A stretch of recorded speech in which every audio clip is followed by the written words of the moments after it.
Hello,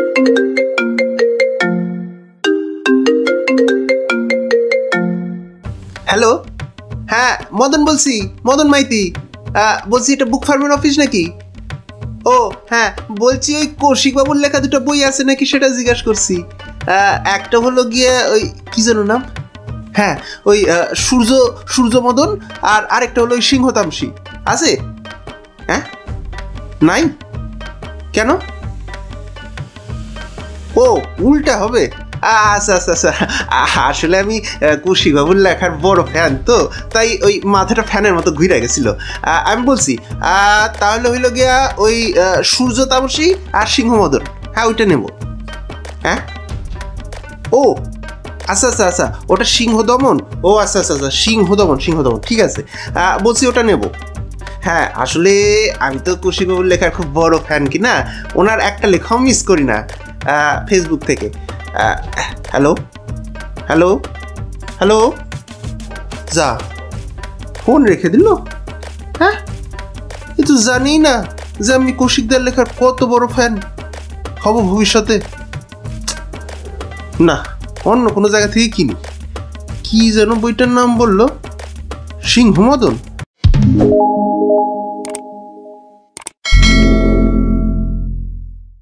আজকে শুরুতেই একটা প্রশ্ন করতে চাই।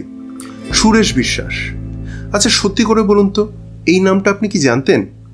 আমি সত্যি বলছি, ফেলুদার কাহিনী ছিন্নমস্তার অভিশাপে একবার এই নামটা পড়েছিলাম, কিন্তু তারপরে আর মনে ছিল না। এবারে যবে থেকে জানতে পেরেছিলাম যে কৌশিকবাবু এনার উপর কোনো বই নিয়ে আসতে চলেছেন, তবে থেকে একটা আগ্রহ বোধ করেছিলাম। এই বইয়ের ভূমিকাতে একটা বিষয় স্পষ্ট হয়ে আছে যে আমাদের মধ্যে বেশিরভাগ মানুষই হয়তো এই বঙ্গবীর সুরেশ বিশ্বাসের কথা জানেন না বা ভুলে গেছেন। কৌশিকবাবু সেই ভুলে যাওয়া সুরেশ বিশ্বাসকে আবার আমাদের সামনে একবার তুলে ধরেছেন। এবারে আরও একটা প্রশ্ন রয়েছে, কৌশিকবাবু তার লেখায় নতুন উপস্থাপনা কেমন করেছেন? এটা কি সুরেশবাবুর আসল জীবন কাহিনী, নাকি এটাও একটা ঐতিহাসিক ফিকশন? প্রথমেই বইটির বিষয়ে একটু নন স্পয়লার ভাবে বলে নিই। ঊনবিংশ শতাব্দীর ইংরেজ শাসিত বাংলায় জন্ম নিয়েছিল এক দামাল ছেলে। পড়াশোনায় একদম মন ছিল না তার, বরং দুষ্টুমি, শিকার, দুঃসাহসিক অভিযান, রেসলিং এইসবই ছিল তার বেশি ঝোঁক। এইসব করতে গিয়ে কখন যে সে তার পিতার চক্ষুশূল হয়ে উঠেছিল এবং কখন যে সে বাধ্য হয়েছিল দেশ ছেড়ে বিদেশে পাড়ি দিতে, তা সে নিজেই বুঝতে পারেনি। সাধারণ একটি বাঙালি ছেলে নিজ কর্মদক্ষতার গুণে কিভাবে হয়ে উঠল বাংলাদেশের একজন অসাধারণ বীর, যে কিনা ব্রাজিলে গিয়ে সেই দেশকে রক্ষা করেছিল। এরকমই এক বীর সুরেশ বিশ্বাসের জীবনের রোমহর্ষক কাহিনী এই সিংহদমন। এবারে এখানে একটা প্রশ্নের উত্তর একটু দিয়ে নিই। সেটা হচ্ছে, এই সিংহদমন কাহিনী সুরেশ বিশ্বাসের প্রামাণ্য জীবনী নয়, বরং তার জীবনের নানান উপাদান নিয়ে রচিত ঐতিহাসিক ফিকশন উপন্যাস। এটা কোনো স্পয়লার নয়, বইয়ের পিছনের ব্লার্বেই এটা উল্লিখিত রয়েছে। এবার আসা যাক বইটি কেমন লেগেছে সেই বিষয়ে। সেটা নিয়ে আলোচনা করতে গেলে প্রথমেই এর পজিটিভ দিক নিয়ে একটু বলতে চাই। আমার কাছে প্রথম পজিটিভ পয়েন্ট হলো এর কাহিনী। একটু আগেই বলেছি যে এটি একটি ফিকশন কাহিনী, যেটা সুরেশ বিশ্বাসের জীবনের নানান উপাদান নিয়ে রচিত হয়েছে। একদম ছোটবেলা থেকে শুরু করে সুরেশ বিশ্বাসের মৃত্যু পর্যন্ত কাহিনী বর্ণিত হয়েছে এখানে। কখনো সেই কাহিনীর মধ্যে রয়েছে রহস্য, কখনো বা রয়েছে থ্রিল বা রোমাঞ্চ, আবার কখনো এসেছে ভালোবাসার পরিণয়, আবার কখনো এসেছে যুদ্ধের ঘনঘটা, কখনো বা পেয়েছি হাসির স্বাদ, আবার কখনো মন ভার হয়ে গিয়েছে।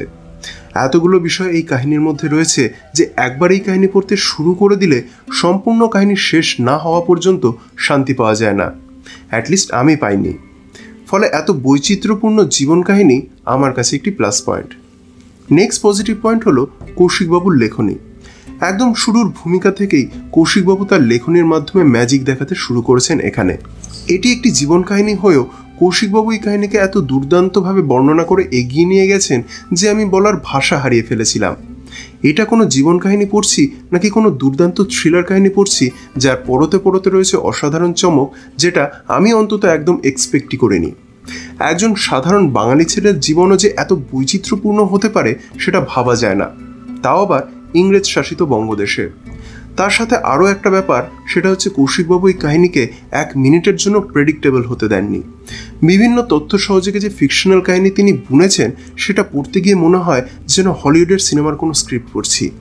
সেই কারণে কৌশিকবাবুর দুর্দান্ত লেখনী আমার কাছে একটি প্লাস পয়েন্ট। পরবর্তী পজিটিভ পয়েন্ট হলো বইয়ের শুরুর কমিক্স। এটা আমার কাছে একদমই আনএক্সপেক্টেড ছিল। 1970 সালে দেবসাহিত্য কুটিরের পূজাবার্ষিকী মণিহারে এই কমিক্স প্রকাশিত হয়েছিল।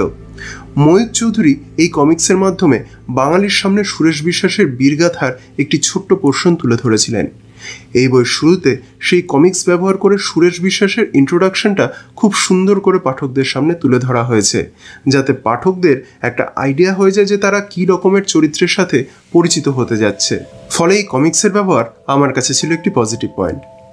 পরবর্তী পজিটিভ পয়েন্ট হলো বইয়ের শেষের পরিশিষ্টে ব্যবহৃত তথ্য এবং ছবি। সুরেশবাবুর কাহিনী শেষ হওয়ার পর উৎসাহী পাঠকদের জন্য রয়েছে সুরেশ বিশ্বাসের লেখা বেশ কিছু চিঠি, যেটা পড়লে বোঝা যায় যে এই কাহিনীর লেখার অনেকটাই ইন্সপিরেশন কৌশিকবাবু এই চিঠি থেকেই পেয়েছেন। আর শুধু সুরেশবাবুর লেখা চিঠি নয়, তার সাথে রয়েছে ডক্টর শোভন সান্যালের লেখা একটা দীর্ঘ প্রবন্ধ। তার সাথে এখানে রয়েছে সুরেশবাবু এবং তার স্ত্রীর অরিজিনাল ছবি, যেগুলো শোভনবাবু তার রিসার্চ করার সময় পেয়েছিলেন। তাছাড়াও রয়েছে আরও বেশ কিছু অন্যান্য ছবি। এই সমস্ত ছবিগুলি পাঠকদের দেখার সুবিধা করে দেওয়ার জন্য এই ছবি এবং বিভিন্ন তথ্যগুলিও আমার কাছে একটি প্লাস পয়েন্ট। পরবর্তী পজিটিভ পয়েন্ট হলো চরিত্রের চিত্রায়ন। এখানে সুরেশ বিশ্বাস ছাড়াও অনেকগুলি চরিত্র, যারা কোনো না কোনো সময় কোনো না কোনোভাবে সুরেশ বিশ্বাসের সাথে জড়িত ছিল। সেই সমস্ত প্রতিটি চরিত্রকে খুব অল্প সময়ের মধ্যে এত সুন্দর করে বিল্ড করা হয়েছে যে প্রতিটা ক্যারেক্টারই আমাদের মনে বেশ দাগ কাটে। এবং সবথেকে বড় কথা, এত চরিত্র থাকা সত্ত্বেও কোনো ক্যারেক্টারকে নিয়ে বা তার মোটিভেশনকে নিয়ে কোনো রকম কোনো সংশয় তৈরি হয়নি। ফলে এই ধরনের চরিত্রের চিত্রায়ন আমার কাছে একটি plus point. Next positive point হলো বইটির সাইজ। স্মার্টফোনের থেকে সামান্য বড় এবং ট্যাবের থেকে সামান্য ছোট বইটি হাতে নিয়ে পড়তে খুব সুন্দর লেগেছে আমার, এবং খুব কমফোর্টেবলি আমি বইটি পড়তে পেরেছি। এই ধরনের সাইজ হওয়ার কারণে বইটি খুব সহজেই নিজের সাথে বিভিন্ন জায়গায় নিয়ে যাওয়া যায়। আর ভারীও খুব বেশি নয়, তাই ক্যারি করাও খুব ইজি হয়। তাই এই সাইজ আমার কাছে একটি পজিটিভ পয়েন্ট। এবারে নেগেটিভ পয়েন্টে যাওয়ার আগে বইটির প্রোডাকশন কোয়ালিটি নিয়ে কিছুটা বলে নিতে চাই। বইটি প্রকাশিত হয়েছে বুক ফার্ম পাবলিকেশন থেকে। বইটিতে মোট 171টি পেজ রয়েছে। বইটির মুদ্রিত মূল্য রয়েছে 275 টাকা। বইটি হার্ড বাইন্ডিংয়ে রয়েছে এবং দাম অনুযায়ী এই বাইন্ডিং আমার বেশ ভালো লেগেছে। বইটির উপরে একটি ডাস্ট জ্যাকেট রয়েছে, যেটা খোলা যায়। ডাস্ট জ্যাকেটের নিচে যে হার্ড কভার রয়েছে তাতেও ডাস্ট জ্যাকেটের প্রচ্ছদটি রয়েছে। সেই দিক থেকে পাবলিকেশন হাউস কোনো রকম কোনো কার্পণ্য করেনি। বুক ফার্ম থেকে বইটি প্রকাশিত হয়েছে, তাই এর পেজ কোয়ালিটি এবং প্রিন্টিং কোয়ালিটি নিয়ে আলাদা করে কিছু বলার নেই। অ্যাজ ইউজুয়াল সেটাও খুবই ভালো। যে ধরনের ফন্ট সাইজ এখানে ইউজ করা হয়েছে তা পড়তে আমার কোনো রকম কোনো সমস্যা হয়নি। এবারে নেক্সট যেটা বলার সেটা হলো প্রচ্ছদ নিয়ে। বইটি প্রচ্ছদ করেছেন কামিল দাস, এবং ওনার করা এই প্রচ্ছদ আমার মোটের উপর বেশ ভালোই লেগেছে। সিম্পল ক্লাসিক টাচ দেওয়া হয়েছে এই প্রচ্ছদে। এই বইতে রয়েছে বেশ কিছু অলঙ্করণ, যেগুলি করেছেন রঞ্জন দত্ত। অলঙ্করণগুলিও আমার দুর্দান্ত লেগেছে, তাই রঞ্জনবাবুকে আমি থামস আপ জানাতে চাই। বইটির প্রুফ রিডিং আমার খুবই ভালো লেগেছে, কারণ সেরকম কোনো মুদ্রণ প্রমাণ বা বানান ভুল আমার চোখে ধরা পড়েনি। এবারে আসি নেগেটিভ পয়েন্টের দিকে। সত্যি বলতে এই বইটির মধ্যে বা কৌশিকবাবুর লেখার মধ্যে কোনো রকম কোনো নেগেটিভ পয়েন্ট আমার অন্তত নজরে আসেনি, তাই এখানে আমি কোনো রকম কোনো নেগেটিভ পয়েন্ট জুড়তে পারছি না। এবারে উপসংহারে আসা যায়। আশা করি আমার আলোচনা থেকে সকলের কাছে ক্লিয়ার হয়ে গেছে যে কৌশিকবাবুর এই নতুন উপস্থাপনা দুর্দান্ত হয়েছে।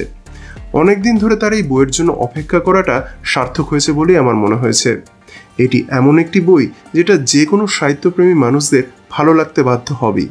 আমি আমার সকল প্রকার দর্শক বন্ধুকে এই সিংহদমন কাহিনী পড়ার জন্য অতি অবশ্যই রেকমেন্ড করছি।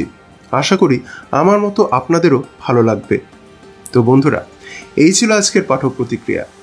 আপনি যদি অলরেডি এই বইটি পড়ে থাকেন তাহলে আপনার কেমন লেগেছে কমেন্ট করে জানাবেন। আর আমার এই কাজ যদি ভালো লেগে থাকে তাহলে এই ভিডিওটি লাইক এবং কমেন্ট করার এবং ভিডিওটি শেয়ার করার অনুরোধ রইল। আর হ্যাঁ, আমার চ্যানেলে যদি নতুন এসে থাকেন আর আমার কাজ যদি যোগ্য বলে মনে হয় তাহলে আমার চ্যানেল বিএম বুক রিভিউ সাবস্ক্রাইব করে আমায় সাপোর্ট করার অনুরোধ রইল। দেখা হবে পরবর্তী ভিডিওতে। সকলে ভালো থাকবেন, সুস্থ থাকবেন।